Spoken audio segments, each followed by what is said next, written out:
in the cigars, go right there and make sure and check him out. Marla Butler Mart on Blue Hill Road, 22 items on a special list that you can go and get your special on, and make sure that you give them a call, 677-6397, and ask about the list also. Seashells Cafe, 356-3437. They have lunch over there for you, and late lunch also. So make sure go over to Seashells and check them out. The number again is 356-3437. Tropical Gyros over there on that's the Mackey Street. Make sure and check them out. They have the tropical gyros, the traditional gyros. All of those are over there for you. You can call them before you go, 601-5752. Go and check them out. Sunshine Auto Sales, Abundant Life Road off Soldier Road. Go and check them out also. They've got all your car accessory needs, tires. They do the car detailing and all that sort of stuff over there at Sunshine Auto Sales on Abundant Life Road. Southerners Lounge on Blue Hill Road, the number there is 6980805. They've got all of the lunch specials over there today. Make sure you go over there and check them out. Tell them that the Resistance sent you. The number is 6980805. The Glory Basketball Jam coming this July 8th and 9th in Bimini. The Battle in Bimini. Make sure that you get your teams in the jam. The Bahamas Institute of Business and Technology. The number over there is 323-4347. They start a new semester, Spring 2, on May 25th. Be sure that you're a part of this semester. Call them right now, 323-4347. The People's Penny Saving Bank Barbershop. That's where myself and my guests go. We go there to get looking smart. You see how smart he looks and how smart I look. That's because we go to the People's Penny Saving Barbershop right on East Street in Gibbs Corner. All right, we've got 3B's Wholesale and Retail Bar at 5th Street, The Grove, Ponciana Drive. Make sure you go over there to 3B's and get yourself a nice ice cold coconut water. Of course, General Landscaping and Trucking. They take care of all of your landscaping needs, also tree trimming. They take care also of if you need items moved, all that sort of stuff. All of your trucking needs right there with General Landscaping and Trucking. The number is 825-5389. And of course, Zulu Media Marketing. We take care of all of your marketing needs. Ladies and gentlemen, those are the people that keeps us going. And so I just want to, before we get into the meat of the matter, just the discussion rages on with reference to the supply chain. And when will we return to some degree of normalcy with regard to all of these prices, the inflation, all the stuff that's going on? I truthfully can't answer the question. But if there's someone who can help us to better understand what is happening surrounding this international crisis, I think my guest is just that man. My guest today has sat in the big chair. He is the former CEO of the Chamber of Commerce and the Employers Federation. He has recently relaunched Becker's Consultants. He's the former general manager of the National Sports Authority. He's a businessman. He's a friend to all. And of course, the manager of a new system where you can pay and take care of your bills. I tell you, he does it all. He advises top officials in our country. This man, I believe, will be able to help us to better understand where we should be going. We have a show for you. You're going to have an opportunity to hear from him live right here on this show. But before you hear from him, we're going to take a break. And we're coming right back. And the next voice you hear, as they say in the church, will be Mr. Jeffrey Beckles. We'll be right back.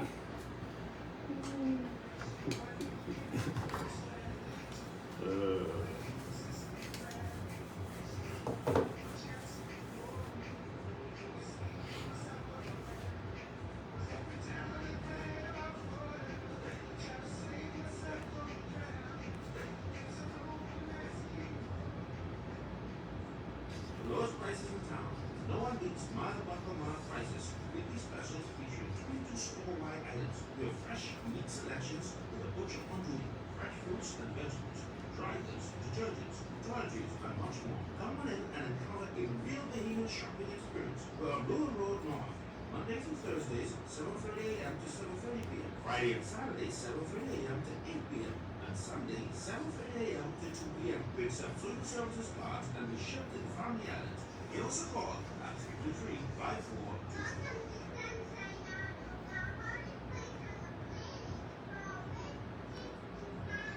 We are your auto superstore for rims, Pizzani, Lazaro, Trufon, Weston, Lux, Fuel, Tracklite, Tough, Rockford, Velocity, Mud, All-Terrain, and local van riding cars, homes, and commercial window tinting. At Sunshine Auto, we put product first and customer is king.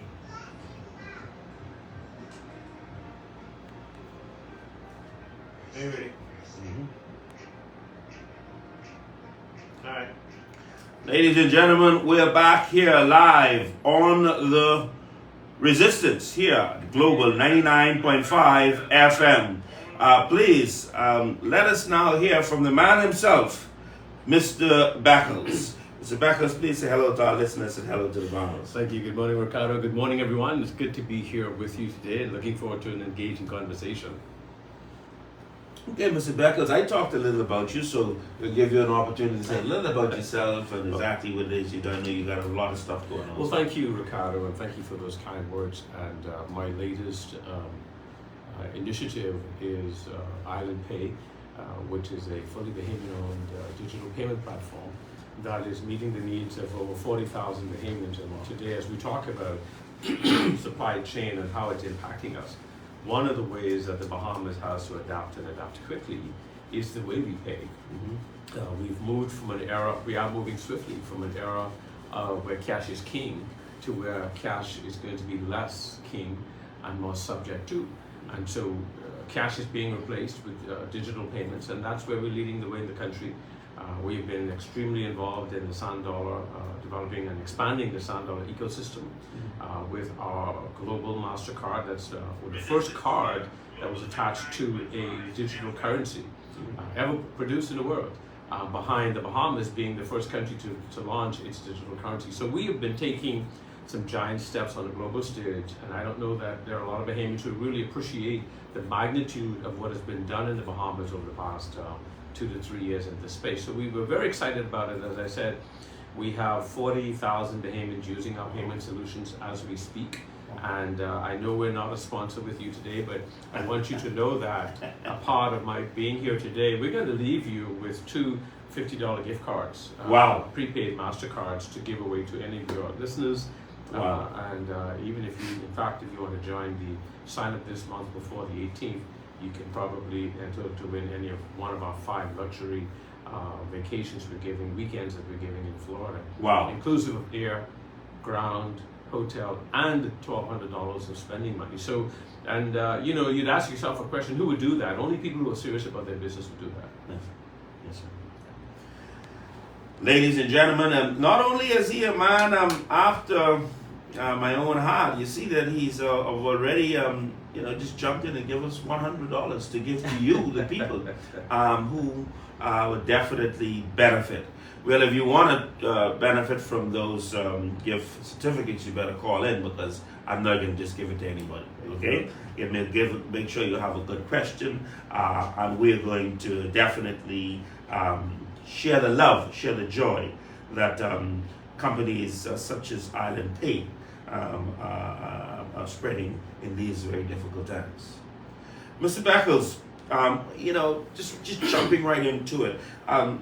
There's much talk about the supply chain, the normal flow, and how it's been disrupted, right?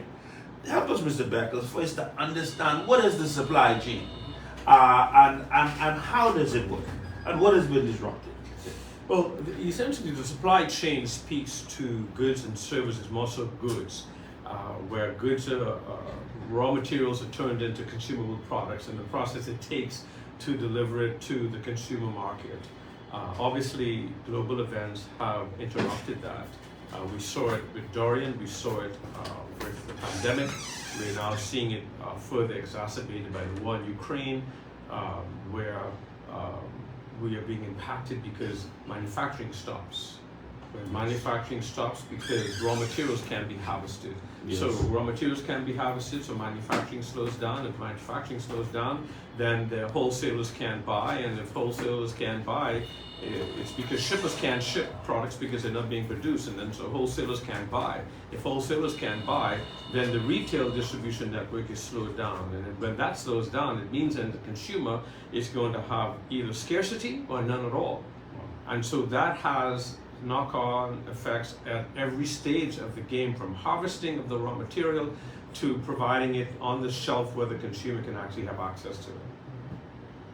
What happens invariably, though, when that supply chain is interrupted, I think we saw for the last several months, toward the end of the campaign with the global pandemic,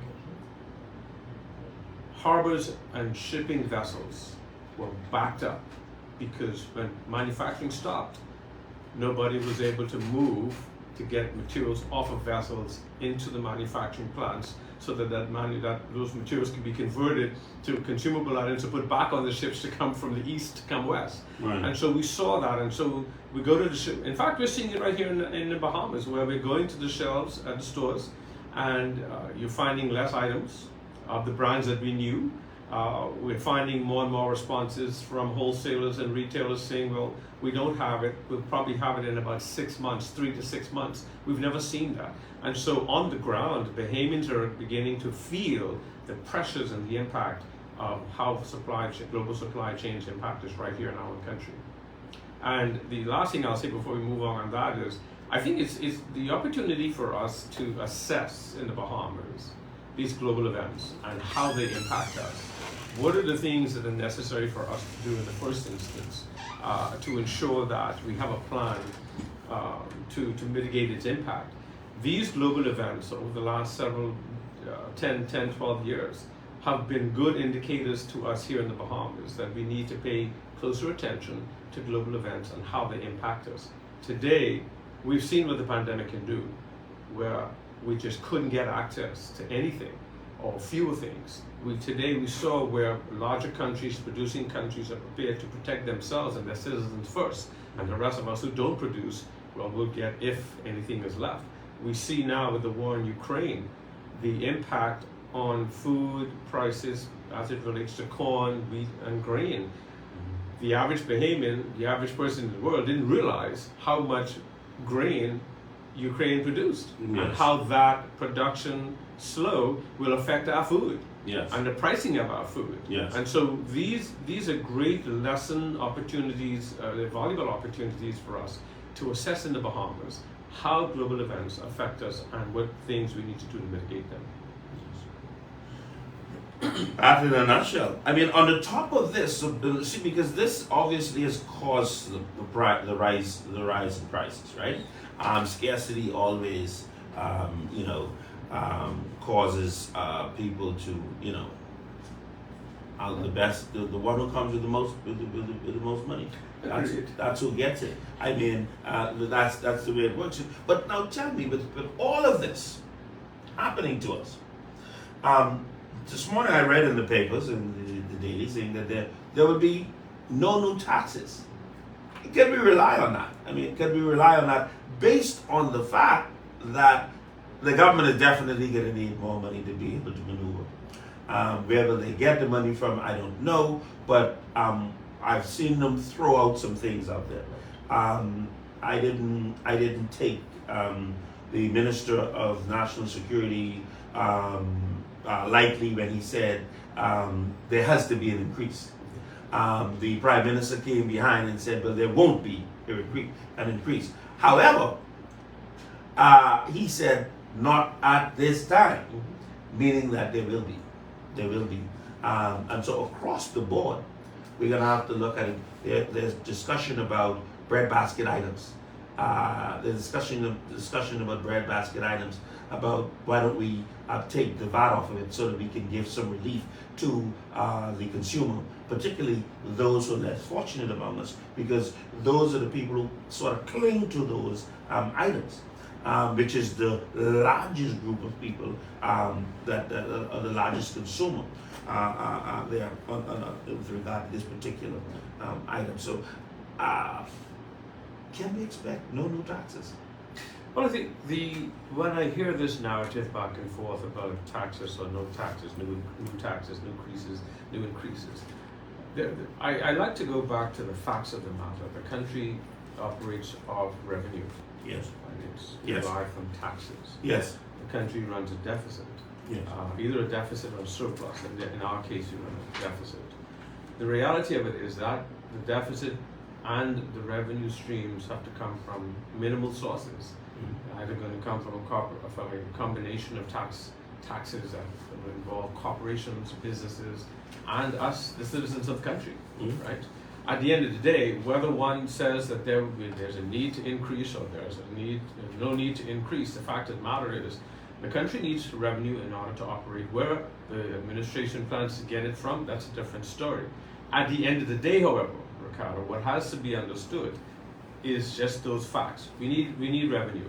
Revenue in the Bahamas, we have few sources of that revenue at the moment. There's also been a discussion about the need, and this isn't new to the Bahamas, but it's an old tired conversation that needs to come to an end. We have been in need of tax reform for many decades. We've been avoiding this discussion ad nauseum, right? That storm is not coming, it's here. The Bahamas is in dire need of revisiting its tax structure. There's no harm in reviewing it. There's no harm in reconstructing it. Why? Because at the end of the day, the Bahamas can't survive running its deficits. Now, we can turn this into a very practical discussion, or we can turn it into a political discussion. It's not going to change those two facts. And so, if the government says to us that we don't need to raise taxes, we're not going to borrow, we will be fine, then I only measure the results. However, at the same time, while we're talking about impacts of supply chain, these are other facts. One, the cost of doing business as a government is going to increase as well, because governments are not insulated from global supply chain shortages. The cost of doing business is going to continue to rise at every level, just as it is going to be for us. Well, not going to be, it has already been increasing for the consumer. We're paying more at the gas pump. We're paying more for gasoline and diesel. We're paying more for food. We're paying more for shipping. We're paying more for insurances. We're paying more and more and more and more.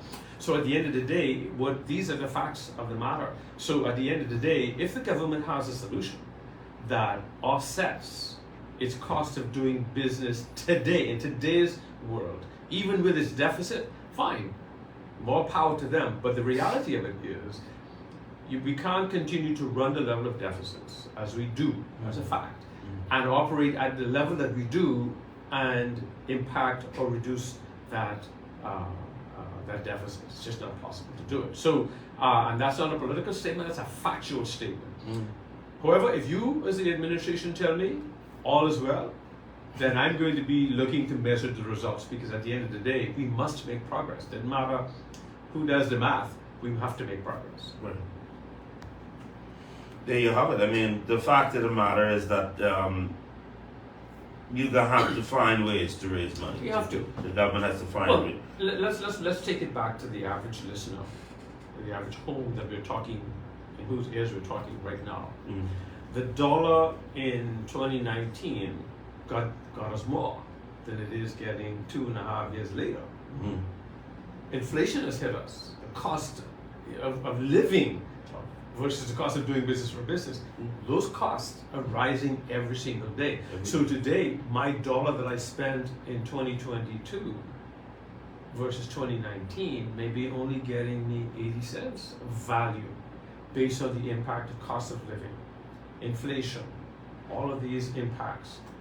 So if it's happening to us, there's no doubt that it's happening to the government. The question is, how do we reposition ourselves as a country so that we mitigate from a governmental standpoint as well as a consumer?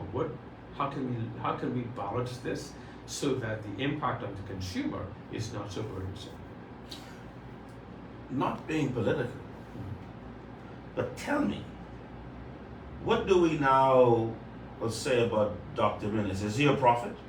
I mean, he said to us, the heavens coming. He forewarned the administration because had he won, he would have to dealt with the headwinds that he saw coming, and inflation, cost of living, ongoing protest, even being how you're going to feed people because they're just not going to be able to purchase the food. So, is this time for us to stop and say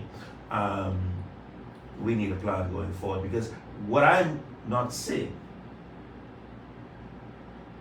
Mr. Beckles, a plan, long term nor short term. I haven't seen a short term one, I haven't seen a long term plan from the government. But how are we going to deal with the circumstances that we find ourselves in? A prophet, one can argue that. And I say that in the context that any of us who have been paying attention for the last 30 years would have understood, would have known that it wouldn't be long before we got to this point. Right. So the headwinds, his proclamation about headwinds is a reality statement about where we are. Has less to do with politics and more to do with our reality. Right. We have had a interesting sojourn over the last 40 years that has yielded a deficit position, not just financially for the country. Because when we look at food security, we're running a major deficit. Food production, deficit. Healthcare, deficit. And our social, the social net, safety net, that was such a huge part of our history is under threat, right? The need for tax reform, we're running a deficit there as well because we should have done this decades ago, right? Our borrowing capacity, we're borrowing at we have borrowed in these 40 years at an extraordinary level. Again, we're running a deficit as far as that is concerned. Debt management, these are the things that we ought to have been doing a long time ago. Now we're at a point where our borrowing capacity is limited because of our debt burden. Then we talk about the an aging infrastructure. Wow. I mean, when you start to think about the infrastructure in the Bahamas, we have an aging, wanting infrastructure. But yet, under the same breath, we're talking about how we're going to jumpstart the economy, how we're going to make things happen as a country. Well, guess what? We can't disallow and disavow those things. All of those issues I just mentioned still need to be addressed. And so they make up the collective headwinds that we've been seeing those clouds building for decades now, and now it's getting ready to rain, as we say. And then to the earlier point, to your other point in your question, then what is the plan for the country? This is not a political party-centric comment. It's about what is the plan to move the country forward, addressing all of these initiatives. And I think that's the conversations that we need to be having more and more, and not so much that we will, because we've talked about them to nauseam. What we now need to find ourselves doing is we brag a lot about the incredible mind power that we have in the Bahamas, the experience, the expertise, the education. It is now time for this country to begin to embrace these minds so that we can begin to flesh out real action plans for the good of the country. Because at the end of the day, well, if we change administrations next month, that doesn't change, the Bahamas' disposition doesn't change.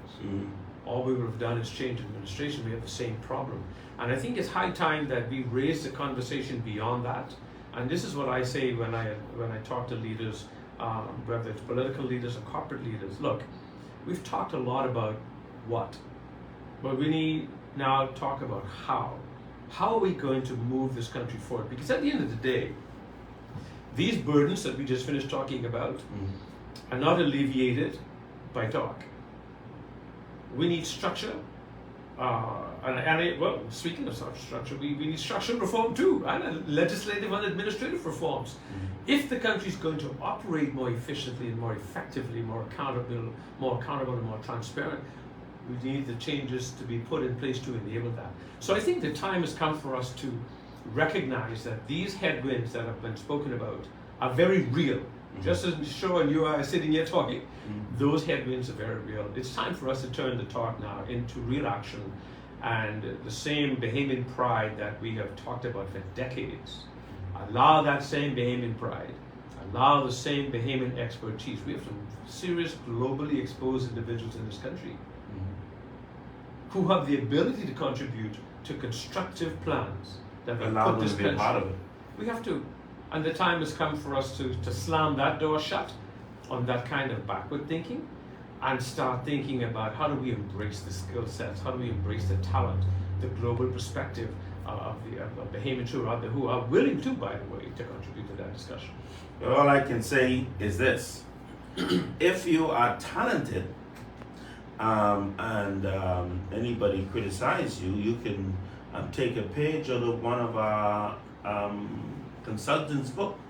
Just tell them you're not sanctified and you're not saved. All right, we're gonna take a break and get back to the serious business. We're gonna take a break right here, but we're gonna get back to some serious business. Mr.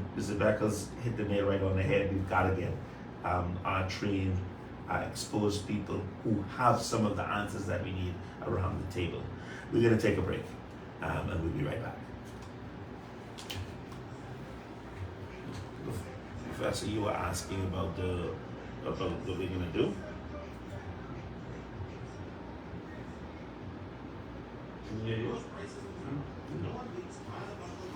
You were asking about what we're gonna do about the. Let's see what happens. We want people to call. So they listen to the show and ask the question. That's what I'm gonna say it in a minute. It'll be like 3 days, right? I was reading through Sir Lyndon's book the other day, right? And he made a comment about inviting Bahamians to come and build the Bahamas. But what happened to that? Hey. The thing is that every foreign investor, whether he get a dollar or not, we inviting them. Okay, then. We giving them things that Every day. I was in Luther 2 weeks ago, right? Speaking at Business Outlook, and it was said that Luther is poised for one. Live on the Resistance here on the Global 99.5 FM. I know you guys heard that we have two $50 gift cards that you can use to buy goods. And that's a gift from Mr. Beckles. Call in, be a part of the show, and we will make a determination if you get one of those gifts. Okay, the number is 326-0271, 326-0272. We have a gift for you, but you've got to call in and listen to the show. So when you ask that question, the question is with regard to what we're talking about, right? When we look at it, they talk about food security. My question, is this an achievable goal? Do you think Bahamians, do you think Bahamians want to farm? Man, you gotta be joking. Do you think Bahamians want to go and talk about raising animals? That's not for Bahamians, man. That is the attitude. That is the thinking that has been placed on the average Bahamian for many, many years. It has to stop. Food security and talking about getting into agricultural science, talking about getting into marine science, talk about getting into any of these things, you've got to be prepared to get dirty. And you've got to be prepared to work. But food security, except you're talking about importing labor, except you're talking about totally importing labor to do this, we've got to change the mindset of Bahamians. Mr. Beckles, is this idea of food security achievable?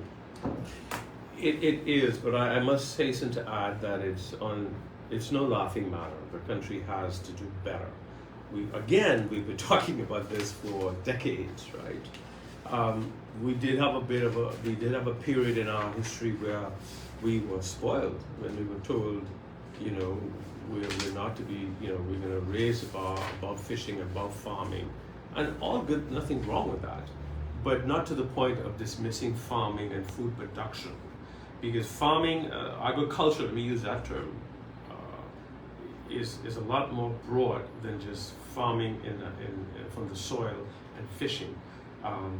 We must embrace the ability to be able to produce food for our people.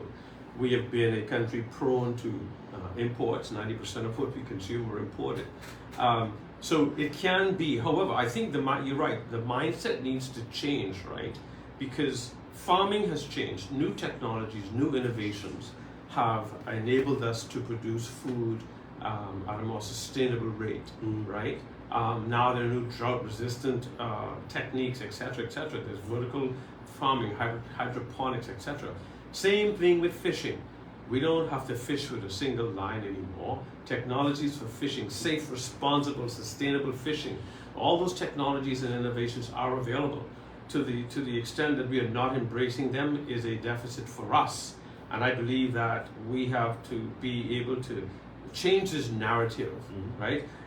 I find it interesting that the average Bahamian would wish for a life of the Spanish Wells fishermen, or the Ragged Island fishermen, or the Long Island fishermen, right? Or the Abaco fishermen.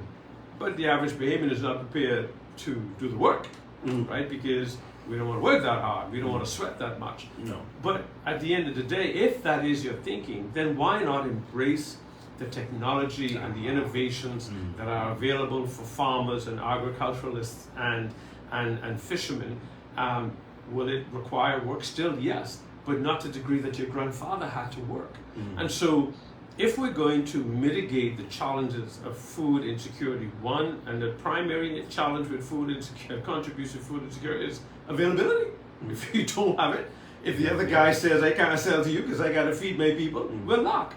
Locked out of the access pool, right? If the other gentleman says, well, you know what, we only have, the G and E and H grade food we can sell you. Well, who wants his leftover? Who wants his garbage? I believe that we have the ability. I believe it's sustainable. I think we can do better. Mr. Beckles, I think we need you to talk to the nation about farming, because you make it sound so sophisticated. because the fact of the matter is that a lot of people still think it's just go in there, get your shovel and dig up and whatnot. So we're beyond that now, and as you say, new technology now makes this thing so even more incredible and dynamic. And Ricardo, my niece-in-law, who lives in Ohio, their family owns like 30,000 acres of land that they raise cattle and they farm, and they've been in it for generations, right? And if you sit and listen to them talk about where they came from in their farming techniques, it's incredible. We see what Carlos Palacios and his colleagues are doing with their farming technology now. The question is, how do we take that and multiply that so that it's now sustainable, sufficient to feed a country, right? We always talk about when we used to grow pineapples. So, geez, why aren't we growing pineapples anymore? We used to grow aloe vera and export it. The fact of the matter is, we don't want to wait. Every year we wait to say that we hope to is another year of deficit because we haven't started. Right. Every opportunity we get to fund fishermen to learn how they can use new innovations. another year of deficit. Every hurricane we have, when there was less and less food to be able to share and to give, is going to be another year of deficit. If the storms are going to continue to get more ravaging, which is an alert, as I said earlier, how is it that we're not using these events to call our attention to the action needed to be taken, right? Or are we going to wait until there's no more rice available in the market, there's no more vegetables, there's no more apples, there's no more oranges, no more limes? In fact, people complain about paying $1.05 for a lime, but good God, well, we could grow our own limes.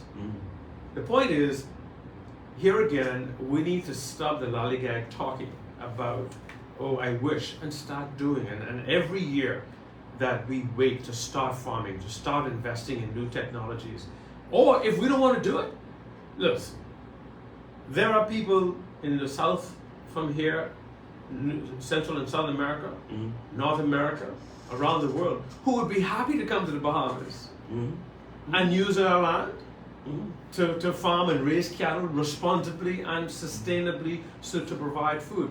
There are companies who would be happy to come and raise organic chickens and pork and lamb and beef and supply us. But that also helps us too by cattle. Every time we can produce a product in the Bahamas, it reduces our trade imbalance, because it means then that we have to spend less money in the foreign market to buy food, and that helps the Bahamas ultimately as well. There you have it, man. Listen, you made the point already. So, talking about the patience, it's a very important thing, the patience to endure producing, rearing the crops and animals and so on and so forth. That it is one of patience. I was reading one of the farms that they really began to see things happening 10 years later, and that is the kind of thing that we've got to kind of look at, these long-term or at least medium-term type thing. But I can tell you this much. You've made the point. The longer we take, the more costing, the more burdensome, the more heavy it's going to be, heavy lifting for us. So the thing is that where do we find courageous men who are leading us, who are directing us, who says, they hell with it. We're going to do it. And if you don't see the result in it, in the 5-year term, and you want to kick me out, so be it. All I pray is whoever comes behind understands that they must continue with what we've put in place. We have had a number of significant initiatives in this country that have proven to be successful. Start and stop, start and stop, stop and stop. I was in Eleuthera 2 weeks ago speaking at the Eleuthera Business Outlook, and I had an opportunity to meet a couple of young men who are involved in farming. They call him the worm man in Eleuthera, right? Because he uses worms to help raise his crop, and he also raises organic chickens. He's 27 years old, heavy into agriculture, working with his uncle in Lower Book. But then he told me that 2 days a week he drives all the way to Deep Creek. That's a long way. Or from Bow. Oh yeah. He comes from Bow to the Deep Creek. He's teaching at the school in Deep Creek. Wow. And what is he teaching? Agricultural science to children. Right. His view is very simple. If we don't start, we'll never get there. I think the Bahamas needs to take the same view, that we have to start. And yes, none of these changes come by weak men and women. Sure. Somebody has to have the courage to say, one day, someone is not going to sell us food. What are we going to do? That day is coming every day we live. Closer to it. We're getting closer to that day. We need not continue to think that everybody we talk to is our friend. And we saw it happen in COVID. When we had supplies that were headed here, turned around, no, we're selling that to them, right? let's not fool ourselves. In moments of crisis, every man for himself, God for us all. So I think it's time, and the courage, we do have the courage, you know. We just like to say tomorrow. It's time for us to start. And agriculture and food security affects everyone. Because let me tell you, the lawyer in his $100,000 car and his $2 million house, he needs to eat. That's right. The doctor in his, $200,000 car and his house out west or east, he needs to eat. No different.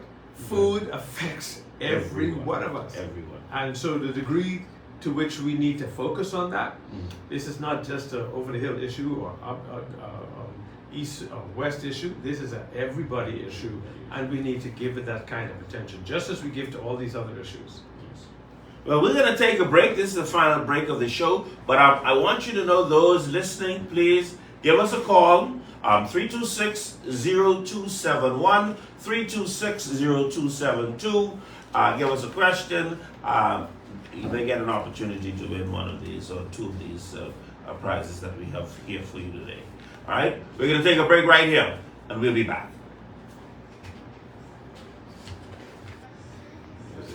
A $50 gift certificate. Please give us a call at 326-0271 or 326-0272. We're talking about the supply chain disruption, how this is affecting our country, how it's affecting us all. Listen, one of the things that we would expect about those who are serious about the crises that we find ourselves in, we expect to see a fellow who has the ministerial responsibility stepping forward. I haven't seen the Minister of Foreign Affairs. I don't know where he is. I don't know what he's doing. Someone may say we should be talking to the fellow from agriculture. Yes, from a domestic perspective, because what is happening now for the immediate, we need people who are able to reach across the international lines to be able to say, I understand you have this product, my country needs it, how can we move it, blah, blah, blah, so on and so forth. Where our people are who can reach the people that we need in order to move things. I haven't seen the Minister of Foreign Affairs. I don't know. Is there a Minister of Foreign Affairs? It is said that all of life is about relationships. And the same applies to geopolitics. It is incredibly important for us to always maintain, first of all, to seek to build good relationships based on mutual benefactors, right? Being mutual benefactors. Secondly, to ensure that we have adequate partnerships, because partnerships and relationships, they're slightly different, but they can all produce something good for us. Right. We need to be in a position as a country where all of our government entities, foreign affairs, agriculture, let me take agriculture for instance. We should be exchanging ideas with some of the best in class countries. Countries like Israel, who are producing food in the desert. The UAE, who are producing food in the desert. Let's talk and engage with them to ensure that we have the ability to understand the innovations and technologies that enabled us to do the exact same thing. Even though we're not in the desert, we could learn some things from them.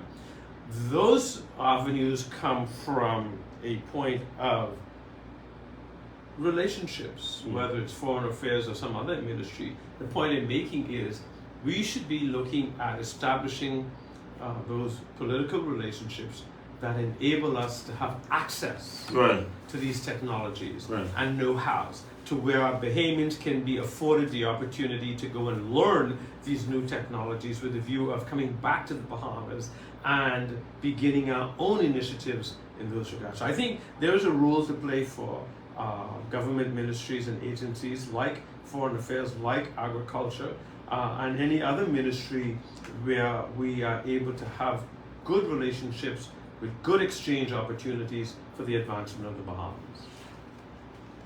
we talk about, and before we go, because we're getting ready to wrap up, and listen, I have a lot of things to talk to you about, a lot of things I'd You'll like always to ask come you back, about. man. You I can know always come back they to it. definitely have to come back. But I want to know, on some of the questions put to me from time to time, on the matter of alternative energy, what are we doing? I mean, the thing is that God given us the current in the sea. We got the biggest, the possibility of current, the utilizing the current. We have the wind. We have all these various options available to us, but none of them have been significantly explored or tapped into. And what is happening is that we continue to get this heavy cost for fossil fuel that, I mean, it's gonna just that is in itself, and it's bad for the environment. It's bad for the environment. It's a bad thing, but we're not doing anything about it. And I gotta ask, why? Because when you talk about the supply chain, we just talked about it just now. Gas at the pump, we can't get the movement like we'd like to. Again, I think the word that has been used a lot today is deficits. We're running deficits in so many areas. Energy production, energy sustainability has been on our table now for 40 years, 50 years. It continues to be an Achilles for the country. It continues to be an Achilles in terms of attracting new business investments and new ventures, because there's not a confidence that we're doing enough to ensure sustainability and consistency in generation. We'd love to see more conversations about renewables. That's the way the world has gone too, right? Now, will we make 100% flip? I don't think so, but we can certainly make better progress than we have been making in terms of embracing alternative sources of energy, renewables, green, much cleaner sources of energy, to where we're not only sustainable, but we're also cost effective. And I think we do have the ability to do that. I believe pilot projects is the way forward in some of this. And I just wanted to just stick this in right there. Listen, we can go ahead into a community and we can take 100 houses, whether it takes a couple of blocks, whatever the case, 100 houses. And we say to them, you know, you're going to be a part of it. You know, this is a test run with solar energy. We're going to see what the effect is. We already know, because the fact of the matter is we know what households have been able to do with regard. As a matter of fact, they're now almost getting energy free and being able to ready to sell back to the grid, build up their energy. So the fact of the matter here is that we run a test whereby these people don't have to pay BPL for light, right? And we also put in place a payment program for them to pay for the equipment that they would have got, right? We run that pilot project and we say, I mean, how can we expand it? How can, if it works right? Here's what I would say to that. I believe in the process of engineering and design. One of the things that before we jump out on the solar and housing communities design narrative, construction has to be assessed the way we have built, because it's not as simple as tacking a solar panel on somebody's house. Not to say that it can't work, but I think we need to flesh this out so that it can work. And let the engineers do. This goes back to what I said earlier. Let the engineers do what they do. Yes. Let the experts do what they do, and let them tell us what can be done within that particular innovative space. And I believe that we need to embrace that. And by the way, who knows? It just may be one of the best solutions we ever had for the Bahamas if we, again, engage the right minds, engage the right expertise, let them, listen, we allowed the science, as it were, in the pandemic to be governed by the science, right?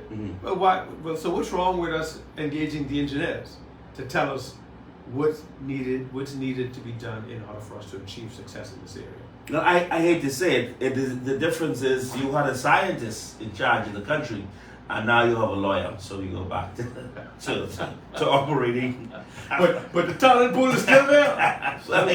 I don't disagree with you. Listen, Mr. Beckles, I think this has been a very, very informative program. As a matter of fact, some of this information has got to be passed on to the kids that are doing their Yes. exams and so on and so forth, so they can get some of this information, research some of it, and but definitely, Mr. Beckers, I think it has been a most informative discussion. The time is not enough. We are unable to, we probably need 2 hours or so in order to. I look forward to coming back anytime. Just let me know when. Yeah, I'll let you know when, because we have about 8 or 9 questions that we Sure. haven't gotten to. We didn't get to BAMSI. We didn't get to talk about alternative energy in the way that we'd like to. Right. We didn't get a chance to talk about what reliefs can we expect from the government in this time, and what discussions are they having to cushion us against even more inflation, more rise in prices Right. in energies, and so on and so forth. Well, I look forward to coming back. I just want to say before I do go, thank you again. I want to encourage you parents out there. It's exam time. It's year end in sight for school, and so encourage your children and speak something positive into their lives as they get into this several closing weeks of the school year. God bless you and thank you all. thank you so much. Now, I want to say before we go, we've got to thank our sponsors again. King Kong Cigar Lounge, right there in the old Red Hot building on East Street South.